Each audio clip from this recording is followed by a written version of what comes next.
శ్లోకాలు చదువుతుంటే కళ్ళంబట నీళ్ళు వస్తాయి. నిజంగా నేను ఆ 12 శ్లోకాల గురించి వ్యాఖ్యానం చేస్తే ఎంత కష్టంగా ఉంటుంది. మాసి మాసి కృతే కష్టం వేదనా ప్రసవేషుచ తస్య నిష్క్రమణార్థాయ మాతృపిండం దదామ్యహం. నెలకి నెల నెలకి నెల నెలకి నెల పెరుగుతోంది. అమ్మ బయట లోపల ఎన్ని కష్టాలు. తొలిచూలు మా ఇంట్లో 5వ నెలలో సూడి లేనేవాళ్ళు ఒకళ్ళు, 7వ నెలలో వెళ్తూ కానీ లేనేవాళ్ళు ఒకళ్ళు, అత్తారింట్లో పని ఎక్కువ ఉన్నా కాదనలేక చెయ్యాలి, అమ్మని చూడాలనున్నా వెళ్ళడానికి ఉండదు, అమ్మ ఉందో లేదో, చూసేవాళ్ళెవరు చేసేవాళ్ళెవరు, అమ్మ ఉన్నా పుట్టింట్లో బలం ఉందో లేదో, అమ్మ మాట నెగ్గుతుందో నెగ్గదో, నాన్నగారు ఆస్తిపరుడో కాదో, అమ్మని చూడాలనున్న మనసు ఎంత మూగబోయిందో, ఆ ప్రసవానికి ఏ పల్లెటూరో వెడితే ఎలా ఉంటుందో, అందుకని వెళ్ళానో వెళ్ళలేకపోయిందో పిచ్చి తల్లి. అమ్మా ఎన్ని కష్టాలు పడ్డావమ్మా, ఎంత వేదన పడ్డావమ్మా. మనసులో వేదన, శరీరంలో బాధ, ఇన్నిటినీ నా కోసం భరించేశావా ఆనందంగా. నేను ఏమిచ్చానమ్మా నీకు? పిండం పెడుతున్నానమ్మా, ఇంత పిడచ నా చేత్తో కలిపి దర్భల మీద పెడుతున్నాను, ఇంతకన్నా ఇక ఏమి పెట్టలేనమ్మా. దదామ్యహం తస్య నిష్క్రమణార్థాయ. ఆ పరివేదనకి నేను పెట్టిన పిండం చూసి సంతోషించండి, ఇంతకన్నా నేను చేయలేను. అమ్మ రుణం తీర్చుకోలేవు. ఈ మాటని వాయుపురాణం 12 శ్లోకాలలో చెప్పింది. ఆడదాని గౌరవం అంటే ఎలా ఉంటుందో, స్త్రీ జన్మ వైశిష్ట్యం అంటే ఏమిటో, అమ్మతనం అంటే ఏమిటో అంత అద్భుతంగా వర్ణించారు. ధర్మం అంటే ధర్మమే. రాముడు లక్ష్మణస్వామితో మాట్లాడుతూ రామాయణంలో ఒక మాట అంటాడు, ఒరే ఇవాళ దశరథ మహారాజు గారు రాజ్యం ఇవ్వలేదా, అందుకు ఏమంటున్నావు? గురోరప్యవలిప్తస్యా కార్యాకార్యమజానత ఉత్పదం ప్రతిపన్నస్యా కార్యం భవతి శాసనం. రాజ్యం ఇవ్వలేదు కాబట్టి అన్నయ్య నువ్వు అను, నా కోదండమునకు సంధించిన బాణ పరంపరలను కోసల రాజ్యం మీద విడిచిపెట్టే అయోధ్యానగరంలో ఉన్న సైన్యాన్నంతటినీ సంహరించి దశరథుణ్ణి బంధీకృతుణ్ణి చేసి నీకు రాజ్యం ఇస్తానంటున్నావు. నిన్న రాత్రి పిలిచి రాజ్యం ఇచ్చినప్పుడు ఎవడు రాయన? తండ్రే. ఇవాళ అరణ్యవాసానికి వెళ్ళమంటే చంపేస్తావా అంటే అప్పుడు తండ్రి పెడితే, పెట్టకపోతే తండ్రి గాడి దయ్యమా? ఎవడురా చెప్పాడు నీకు ఈ శాస్త్రం అని ఆయన అన్నాడు. ఎవరో తెలుసా తల్లిదండ్రులంటే లోకంలో? తల్లిదండ్రులంటే ఎవరి రుణాన్ని నువ్వు తీర్చుకోలేవో, ఎవరు చేసినటువంటి పనులకు ప్రత్యుపకారము చెయ్యడం అనేటటువంటి మాట లోకమునందు ఇక సంభవము కాదు. నస ప్రతీకారం, మళ్ళీ తిరిగి ఉపకారం చెయ్యడము అనేటటువంటిది ఎవరి విషయంలో సంభవం కాదో. మాతా పిత్రాచ యత్ కుర్యతః, వాళ్ళిద్దరూ చేసినటువంటి పనులు ఉన్నాయే వాటికి ఏమని ఉపకారం చెప్తావు? నీకు జన్మనిచ్చారు, నువ్వు పసిపిల్లవాడిగా ఉన్నప్పుడు నీకు స్నానం చేయించారు, అమ్మ మంచంలో మలమూత్రాలు విడిచిపెడితే చల్లతనానికి తెలివి వచ్చేస్తే పక్క మార్చి దుప్పటి మార్చి ఇంకో బొంత వేసి నిన్ను పడుకోబెట్టి నిన్ను జోకెట్టి నువ్వు నిద్రపాడైపోతే ఆవిడ అలాగే పడుకుంది. ఆవిడ నిద్రపోలా. ఆవిడికి తెల్లవారకట్ట నిద్ర పట్టింది, నీకు తెలివి వచ్చి లేచిపోయావు. నువ్వు ఎక్కడ ఆడుతూ పడిపోతావో అని నిద్ర కళ్ళతో లేచి నిన్ను ఆడించింది. తండ్రి ఎంత కష్టపడ్డాడో తెచ్చి నీకు అన్నం పెట్టాడు, తను తిన్నాడో తినలేదో నీకు పెట్టాడు. నువ్వు వృద్ధిలోకి రావాలని అన్ని పూజలు చేశాడు, అన్ని నోములు పెట్టాడు, అన్ని వ్రతాలు చేశాడు, అన్ని గుళ్ళకెళ్ళాడు. అటువంటి తల్లి అటువంటి తండ్రికి ప్రత్యుపకారం చెయ్యగలిగిన మొనగాడివిరా నువ్వు? వాళ్ళని నింద చెయ్యగలిగిన వాడివిరా? ఒక్క మాట ఎత్తకు. తల్లి తండ్రి పేరెత్తితే తల వంచి నమస్కరించిన వాడెవరో వాడు కొడుకు.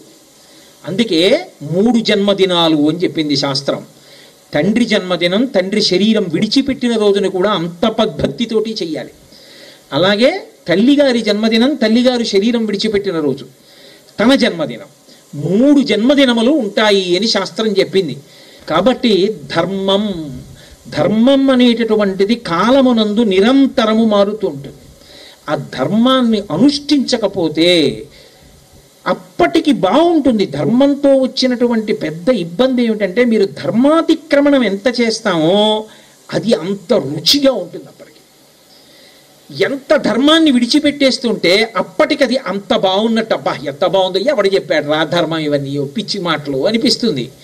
కానీ తదేవ ఫలమన్వేతి ధర్మస్య ధర్మనాశన తావత్ ధర్మఫలం యావత్ భవతానత్ర సంశయ అంటారు హనుమ రామాయణంలో.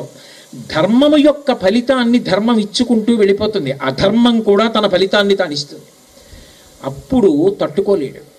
సీతమ్మ ఈ విషయాన్ని చెప్పింది రామాయణంలో. రావణ, ఇప్పుడు బాగుంది, ఇప్పుడు కాంచల లంకకి అధిపతివి, ఎందరో స్త్రీలతో భోగిస్తున్నావు, ఇన్ని కోట్ల సైన్యం ఉందనుకుంటున్నావు, నీ పేరు చెప్తే అందరూ లేచి నిలబడి నమస్కరిస్తారనుకుంటున్నావు. కానీ నువ్వు చేసిన పాపములకు ఫలితమిచ్చే రోజు కూడా ఒకటి ఉంటుంది. ఆ రోజున ఏమవుతుందో తెలుసా? దేవతలు, ఋషులు, యక్షులు, గంధర్వులు, కిన్నెరులు, కింపురుషులు ఆకాశం మీద నిలబడి ఎప్పుడు చస్తాడయా అని అడగడానికి నిలబడతారు. తొందరగా పడగొట్టవయా తలకాయ, చూసి వెళ్ళిపోతాం అంటారు. అప్పుడు నువ్వు బతికున్నట్టా పోయినట్టా? నీ ఒక్కడితో పోవు, పుత్ర మిత్ర కళత్రాదులతో వెళ్ళిపోతావు. నీ కళ్ళ ముందు నీ కొడుకులు పెడతారు. అంతకన్నా భయంకరమైన విషయం ఇంకొకటి లేదు. ఇది చెప్పిన ఉత్తరక్షణంలో అక్షకుమారుడు వెళ్ళిపోయాడు హనుమ చేతిలో. మొదటిసారి భయం తెలిసింది రావణాసురుడికి. నీ కళ్ళ ముందు నీ సైన్యం వెళ్ళిపోతుంది, నీ సోదరులు వెళ్ళిపోతారు. చిట్ట చివర 10 తలలు నరుకుతుంటాడు వరస పెట్టి. ఆఖరి తల పడిపోతుంటే దివ్య దుందువులు మోగుతాయి. ఏమిటి నువ్వు సాధించింది జీవితంలో? ఇవన్నీ ఏమైనా అక్కడికి వస్తాయా? నీ పేరు పెట్టుకునేవాడు ఉంటాడా లోకంలో? నా మాట విను, ధర్మ పరిత్యాగం చెయ్యకు, పాడైపోతావు. ఇవన్నీ క్షణభంగురములు, మెరుపుల్లో ఉంటాయి. చిట్ట చివర పాడైపోతావు. రావణ వినలేదు. ఇన్ని పాపాలు చేశాడు, ధర్మాన్ని దాటాడు. ఆఖరణ 10 తలలు తరిగేశాడు రామచంద్రమూర్తి. శరీరం పడిపోయింది. మండోదరికి కబురు వెళ్ళింది. భర్త గారి పార్థివ శరీరం చూడాలి. పల్లకి ఎక్కువచ్చింది. ఆవిడ పల్లకి దింపారు. ఆవిడ ఇలా చూసింది. రావణుడు 10 తలలు తెగిపోయి నెత్తురు కారిపోతూ పడున్నాడు. పైన గ్రద్దలు తిరుగుతున్నాయి.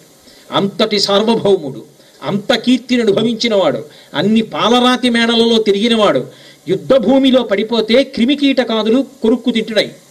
ఇటు తిరిగి చూసింది. రాముడు నిలబడి ఉన్నాడు ధనస్సు పట్టుకుని. అందరు అనుకున్నారు రాముణ్ణి నిందిస్తుంది, నా భర్తని చంపేశామని అనుకున్నారు. ఆవిడ రావణాసురుడి దగ్గరికి వెళ్ళింది. పరమ నీచుడా, నీ మృత్యువుని నువ్వు వండుకున్నావురా అంది. నాలో లేని ఏ అందం నీకు సీతమ్మలో కనపడిందిరా అని అడిగింది. నీ శరీరం వెళ్ళిపోయే క్షణం ఆసన్నమైనప్పుడు ఒకవేళ ఆవిడ ఉంటే ఎన్ని జన్మలెత్తినా ఆయనకే ఇల్లాలినవుతానని అనిపించుకోగలవా? ఒకవేళ నువ్వు ముందు వెళ్ళిపోతే ఆవిడ నిన్ను తలుచుకుంటూ ఆయన భార్యగా బతికిన బ్రతుకు నాకు చాలు, ఇంకా నాకేం అక్కర్లేదని రామకోటి రాసుకుంటూ ఉండిపోయేటట్టుగా బ్రతకగలవా? నీ భార్య నీ మీద తీర్పు చెప్తుందిరా, రోజు తెచ్చుకోకురా అంది ఆవిడ. ధర్మాన్ని విడిచిపెట్టడం చాలా తేలికగా ఉంటుంది. ధర్మాన్ని విడిచిపెట్టినప్పుడు వచ్చేటటువంటి సుఖం చాలా తీయగా ఉంటుంది. అధర్మాన్ని ఆచరించినప్పుడు వచ్చేటటువంటి ఫలితం అనుభవంలోకి వస్తే తట్టుకోవడం చాలా చాలా కష్టంగా ఉంటుంది. అది ఒక జన్మతో పోతుందని నమ్మకం లేదు. కోట్ల జన్మలు అనుభవించాలి జీవుడు దాన్ని. ఎవడు చెప్పాడు? వండుకోమ్మని ఎవడు చెప్పాడు? తినమని ఎవడు చెప్పాడు?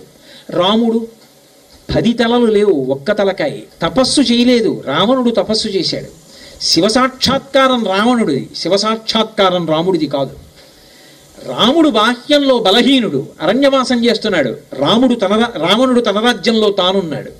తన చుట్టూ తన పరివారం ఉంది రావణుడికి. అసలు క్రమశిక్షణ అంటే తెలియకుండా అటు ఇటు గంతులేసే కోతులున్నాయి రాముడి వెనక. సముద్రాన్ని దాటాడు రాముడు, తన ఇంట్లో కూర్చుని యుద్ధం చేశాడు రావణాసురుడు. ఇన్ని బలాలు ఆయనకున్నాయి, ఇన్ని బలహీనతలు ఈయనకున్నాయి.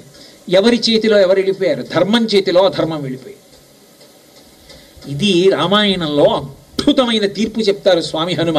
కిమీష భగవాన్ నంది భవే సాక్షాత్ దిహాగత ఏన శప్తోస్మి కైలాసే మయా సంచలితే పురా అన్నారు. నందీశ్వరుడా, బాణాసురుడా, ఎవడురా? ఏదో నన్ను చంపడానికి శాపం వల్ల వచ్చినవాడు ఈ రూపంతో వచ్చాడేమో అనిపిస్తోంది, చూస్తే భయం వేస్తోంది అనుకున్నాడు రావణాసురుడు. అదే హనుమైతే నిర్భయంగా మాట్లాడారు. ఎక్కడి నుంచి వస్తుంది ఆ నిర్భయత్వం? ధర్మంలోంచి వస్తుంది.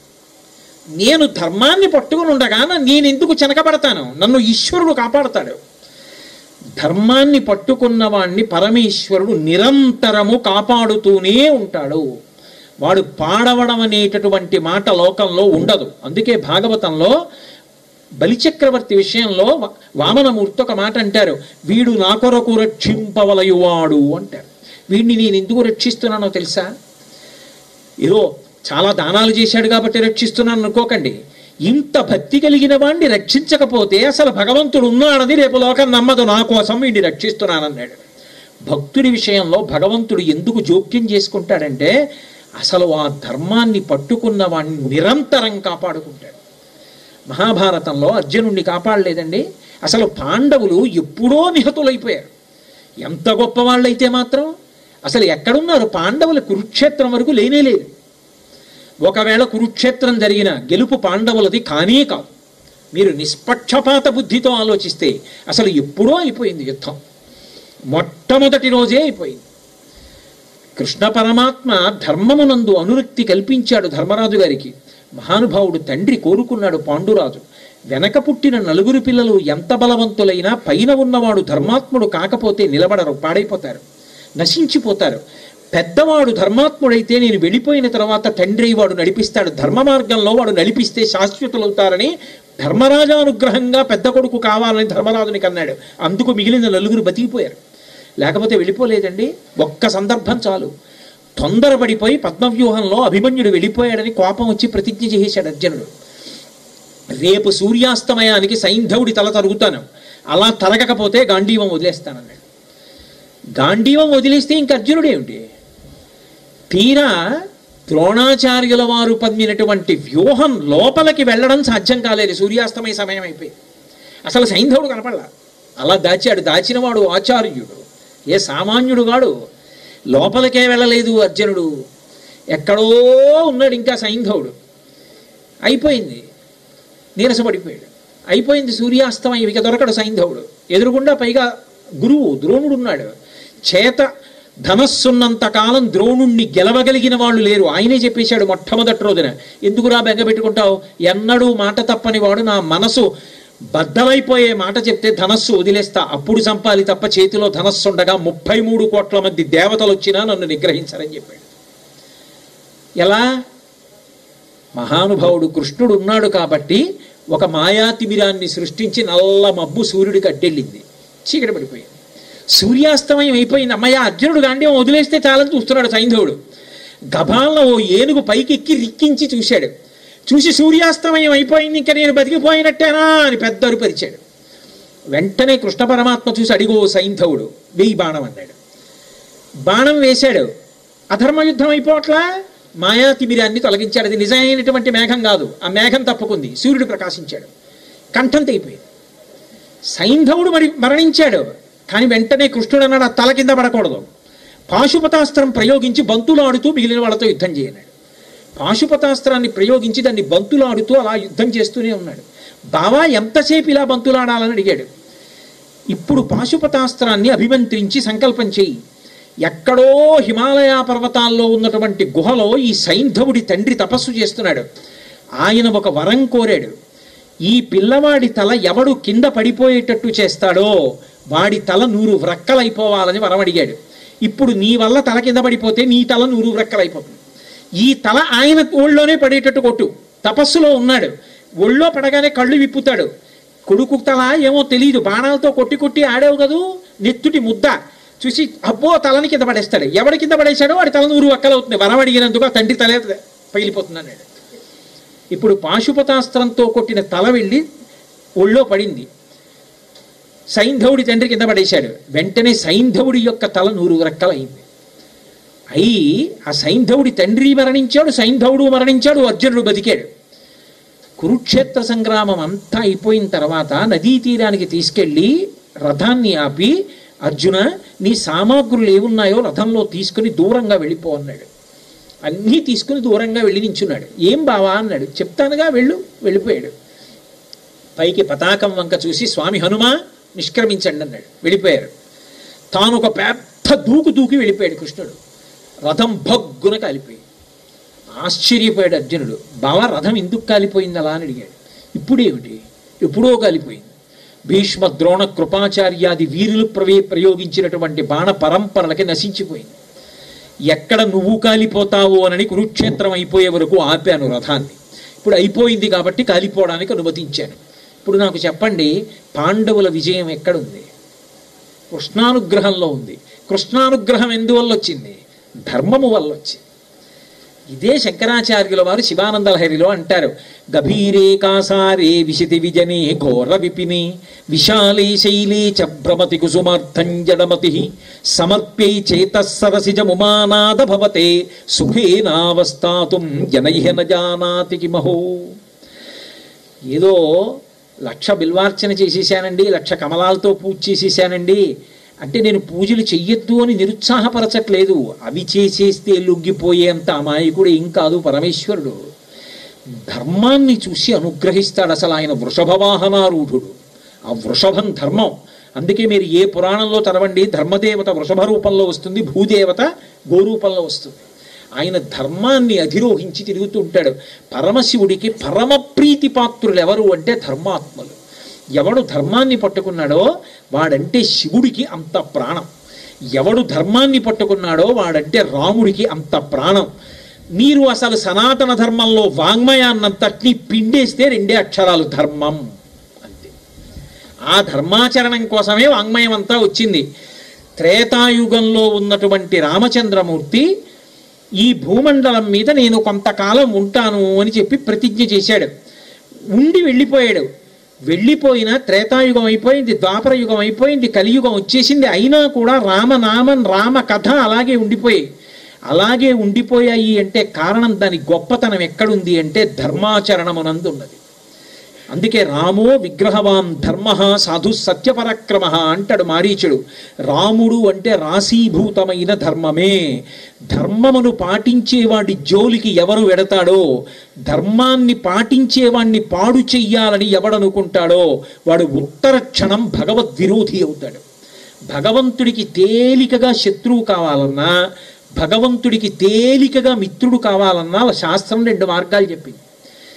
కనీసంలో కనీసం ఎన్ని తప్పులు చేసినా నువ్వు భగవంతుని యొక్క అనుగ్రహం పొందాలని కోరుకున్నవాడవైతే ధర్మాత్ముడు భగవద్భక్తుడైనటువంటి వాడితో స్నేహాన్ని పెట్టుకోవడంలో అరమరిక పొందవద్దు. ఏ కారణానికి అటువంటి వాడితో స్నేహాన్ని విడిచిపుచ్చుకోకు.